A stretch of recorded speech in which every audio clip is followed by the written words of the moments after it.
தொங்கல்ல தெரியுதா அந்த குளம் நல்லா இருக்கு. வாழைமரம் வச்சிருக்காரு பாருங்க எப்படி இருக்கு. பண்ணைக்கு இதுல ஒரு மாமரம் ஒன்று நிற்குது. தண்ணி இருக்குது. குளம் பக்கத்துல இருக்கிறனால மேல அத்திவாரம் நல்லா அழகா டிசைன் பண்ணி வச்சிருக்காரு மச்சான். ஆட்டுப்பட்டி குடமுலா வந்திருக்கு பாருங்க எப்படி இருக்குன்னு.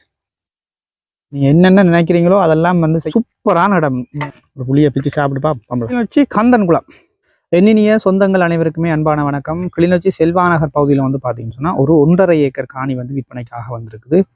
பார்த்தீங்கன்னா தெரியும், மண் பாதை தான். நல்ல பெரிய அகல பாதை. ஆனால் வந்து பாதை வந்து மண் பாதை தான். உங்களுக்கு நான் முதல் பாதையே காட்டிடுறேன் பாருங்க. செல்வாநகர் குளத்து பகுதியோட வரும். பின்னுக்கு வந்து குளமும் இருக்குது. இது வந்து இந்த மீன் திட்டங்கள் செய்கிற ஆட்களுக்கு இந்த காணி ஒரு நல்ல உகந்த காணியாக இருக்கும். காணிக்குள்ளே போய் நான் உங்களுக்கு காட்டுறேன் பாருங்க. வீடும் இருக்குது. வாங்க உள்ளே போவோம். ஓகே, இப்போ நான் காணி